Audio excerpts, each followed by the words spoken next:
Hello everyone! Ngayong gabi ay ibabagi ko sa inyo ang karumal-dumal na krimen. Si Saltanat Nukenova ay ipinanganak mula sa lugar na Pavlodar sa bansang Kazakhstan noong taong May 15, 1992. Bata pa lang si Saltanat Nukenova ay nahilig na ito sa pagbabasa ng libro at magsaliksik ng mga kaalaman tungkol sa astrolohiya. Kaya naman pagkatapos ng pag-aaral ng elementarya ay lumipat sila sa kabisera ng Almaty sa Kazakhstan kung saan nanirahan sila ng maikling panahon kasama ang kanyang nakatatandang kapatid na lalaki na si Aitbek Amangelde. Makalipas ng maraming taon, si Saltanat Nukenova ay nakapagtapos na ng pag-aaral college at nagtatrabaho bilang isang professional astrology. Hindi na maitatanggi na bata pa lamang si Saltanat Nukenova ay hilig na ito sa pagbabasa matapos magsimulang bigyan siya ng kanyang ninang ng isang libro noong siya ay 9 na taon gulang pa lamang. Talagang napakagandang babae si Saltanat Nukenova nung ito'y magdalaga. Kahit sa kanyang trabaho ay maraming nagkakandara pa dahil sa ito'y masayahin at sa napakaganda netong ngiti. At bukod sa napakabait na, ay napakamatulungin din neto sapagkat nagbigay lamang siya ng tulong sa mga kapwa kababaihan at sa iba't ibang lugar ng mahihirap. Ganun pa man, dahil sa tinataglay na kabutihan at advokasya ni Saltanat Nukenova, ay dito na nga niya makikilala si Kuandyk Bishimbayev, isang dating ministro na may malalim na pagkagusto sa kanya sapagkat inaya agad siya neto ng isang date sa una pa lamang nilang pakakakilala. Ngunit hindi ito pinagbigyan ni Saltanat Nukenova sa unang pagkakataon sapagkat alam ni Saltanat Nukenova ay inaresto si Kuandyk Bishimbayev sa kasong katiwalian noong 2016.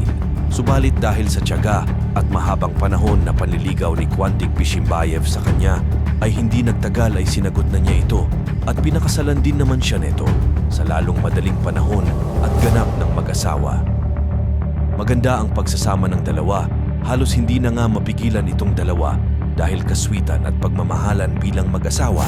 Ngunit sa loob lamang ng ilang buwan na pagsasama, ang kaswitan at pagmamahalan ng dalawa ay mauuwi pala sa mapait at karumal-dumal na krimen sapagkat si Kuandyk Bishimbayev ay naging maiitin at mapanakit na.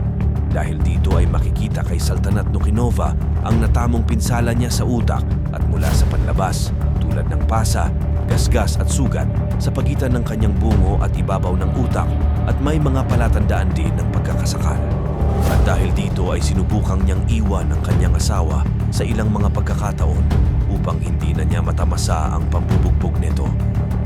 Makalipas ang ilang araw, Huwebes 7:17 p.m., makikita sa CCTV footage ang dalawang mag-asawa na tila'y nag-uusap lamang at ang mga sumunod na nangyari ay hinawakan ni Bishimbayev ang kanyang asawa sa buhok at kinaladkad niya mula sa VIP room kung saan walang CCTV camera ang nandoon.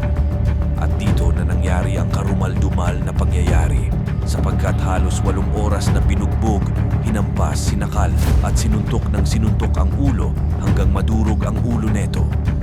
Sinugod pa si Saltanat Nukenova ng ambulansya sa hospital, subalit ayon sa mga eksperto ay hindi na ito umabot pa ng buhay. Ayon sa pagsusuri ay halos 6 hanggang 8 oras na siyang patay nang siya'y matapuan. Ayon sa ilang pagsusuri ng eksperto na si Takhir Halimnazarov, ayon sa kanyang paglalarawan ay natagpuan niya ang pagdurugo sa sklera ng mga mata ng biktima at pagdurugo sa ilalim ng pulmonary flora. At higit sa lahat ay ang pagdurugo sa buong leeg sa kapal ng mga kalamnan sa likod ng thyroid gland. Dahil sa pangyayaring iyon, ang dating ministro na si Kuandyk Bishimbayev ay inaresto at hinatulan ng Korte Suprema ng halos 24 na taon na pagkakakulong sa bilangguan para sa pagpatay sa kanyang common law wife na si Saltanat Nukenova noong Mayo 13. Ang dating opisyal ay magsisilbi sa kanyang sentensya sa isang maximum security prison.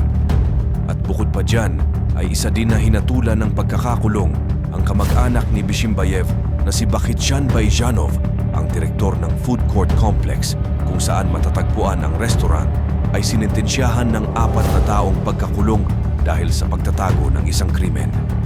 Salamat sa panonood, sana'y inyong nagustuhan. Kung gusto nyo ng mga ganitong klaseng kwento, i-click lamang ang notification bell para lagi kang updated sa bago naming video.